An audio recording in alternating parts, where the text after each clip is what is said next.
Hey guys, नवाजी from nerdhorn.com और ये है डार्क सीजन 3 एपिसोड 4 का रिकैप। पिछले एपिसोड्स के रिकैप के लिए डिस्क्रिप्शन बॉक्स में दिए गए लिंक्स को चेक करें। ये वाला एपिसोड बहुत ही ज़्यादा इंपॉर्टेंट और कंफ्यूजिंग है, तो पूरा ध्यान लगाकर सुनना। एपिसोड 4 की शुरुआत होती है 1954 से। ये अल्टरनेट नहीं बल्कि जोनस वाला वर्ल्ड है। टोरंटे जंगल में रुककर उन गुफाओं को देख रहा होता है कि तभी वहां पर वो किलर ट्रायो आकर टोरंटे को घेर लेते हैं। उनमें से जवान आदमी टोरंटे को बोलता है कि वो उसकी माँ यानी एग्नेस को जानता था।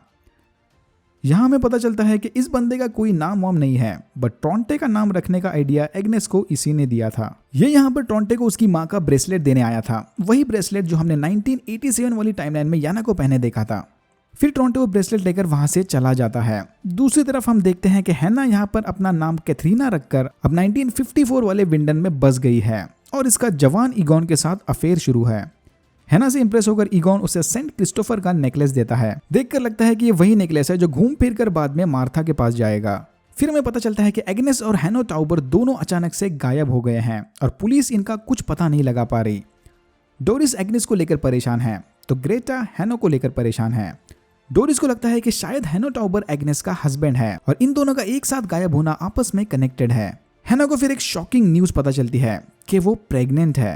डोरिस मिसिंग मिनिस्टर हैनो टाउबर यानी नोआ के बारे में पूछताछ करने चर्च जाती है, जहां उसकी मुलाकात उस किलर ट्रायो से होती है। इनमें से जवान आदमी डोरिस को बोलता है कि वो जानता है कि डोरिस यहाँ पर हैनो टाउबर को नहीं बल्कि एग्नेस को ढूंढने आई है। यहाँ ये इसे हिंट देता है कि उसके हस्बैंड यानी ईगॉन का किसी पराई नारी के साथ अफेयर चल रहा है। डोरिस फिर घबरा के वहां से चली जाती है।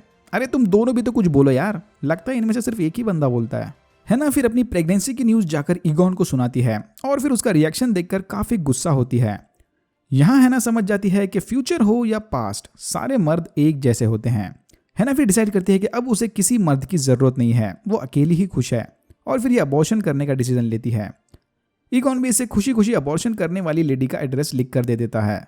टोरंटे को अपनी माँ एग्नेस के गुमशुदा होने का कोई गम नहीं। टोरंटे फिर अपनी माँ का वो ब्रेसलेट याना को गिफ्ट कर देता है। इसी दौरान हम टोरंटे, याना और क्लाउडिया के बीच चले लव ट्रायंगल को भी भांप लेते हैं। हैना ईगॉन के दिए एड्रेस पर उस अबॉर्शन लेडी से मिलने जाती है, जहां उसकी मुलाकात छोटी हेलिन से होती है, मतलब कैथरीना की माँ। हैना इसे अपना नाम कैथरीना बताती है। हेलिन को यह नाम काफी पसंद आता है। नाउ डोंट टेल मी कि हेलिन को अपनी बेटी का नाम कैथरीना रखने का आइडिया यहाँ से आया था। हेलिन हैना के गले में सेंट क्रिस्टोफर का नेकलेस देखकर काफी खुश होती है, क्योंकि ये बहुत रिलीजियस है। जब हेलिन अंदर होती है तब हैना अपना इरादा बदल लेती है और वहां से चली जाती है। जाते जाते हैना अपना नेकलेस निकालकर हेलिन के लिए छोड़ जाती है और मैं सोच रहा था कि 1987 में यह नेकलेस हेलिन के पास कैसे पहुंचा। ईगॉन के घर पहुंचते ही डोरिस उससे डिवोर्स लेने की मांग करती है।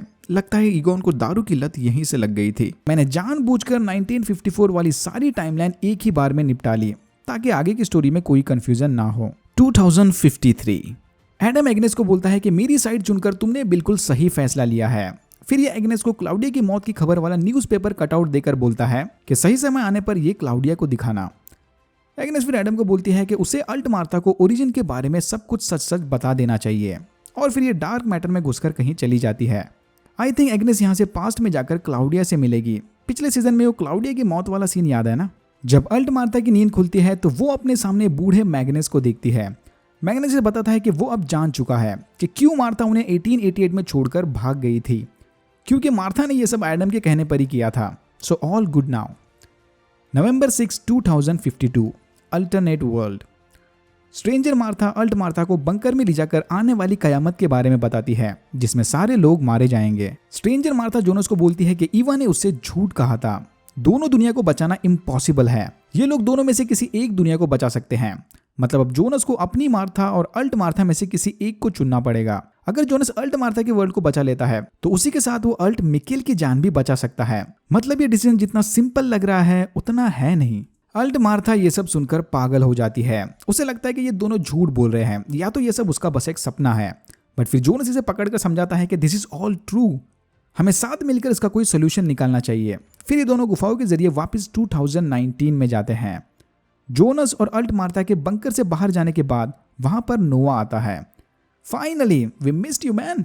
अब ये पता नहीं कि ये अल्ट नोआ है या एक्चुअल नोआ है। लग रहा है कि ये अल्ट नोआ ही है। नोआ फिर स्ट्रेंजर मार्था को बोलता है कि जोनस और अल्ट मार्था अब अपनी किस्मत के रास्ते पर निकल पड़े हैं। The beginning is the end and the end is the beginning. हम सारों का जन्म जोनस की वजह से ही हुआ है। Wait what? जोनस और अल्ट मार्था 2019 में वापस अपने घर आते हैं। धीरे धीरे ये दोनों समझ जाते हैं कि उनके बीच का कनेक्शन अटूट है, and then they do it. I think ये वही सीन है जो सीजन 1 से इनके सपनों में आ रहा है। इस सीन को याद रखना क्योंकि काफी इंपॉर्टेंट कड़ी है ये। Now back to 2053। एडम फिर मार्था को बोलता है कि चलो मैं तुम्हें फाइनली ओरिजिन के बारे में बता ही देता हूं।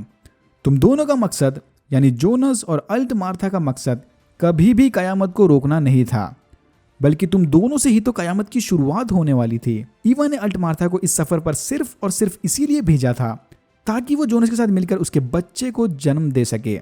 यप, वन टाइम हुकअप ही काफी था इसके लिए। मानना पड़ेगा जोनस भाई, आपकी इफिशियंसी को मानना पड़ेगा। एडम फिर अल्ट मार्था के पेट पर हाथ रखकर बोलता है कि इन सब का ओरिजिन यहाँ है जो तेरे कोख में पल रहा है, अल्ट मार्था और जोनस का बेटा।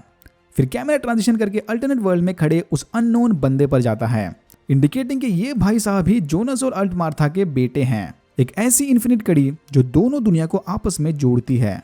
मतलब इस हिसाब से फैमिली ट्री के सबसे टॉप पर जोनस और मार्था हैं। ये शॉकिंग तो है बट काफी प्रिडिक्टेबल था। ये सब तो ठीक है, बट स्ट्रेंजर जोनस को अल्ट मार्था के बारे में कुछ याद क्यों नहीं है यार? प्लीज अब ऐसा कुछ मत बता देना कि एडम ने उसकी याददाश्त मिटा दी थी। होपफुली इसकी ending less predictable and more mind blowing हो। अगर आपको ये वीडियो पसंद आया तो please like, share and subscribe for more videos like this. मैंने ऐसे और भी वीडियोस बनाए जिनके लिंक्स आपको डिस्क्रिप्शन बॉक्स में मिल जाएंगे। Thank you very much for watching and I'm hoping to see you in my next one.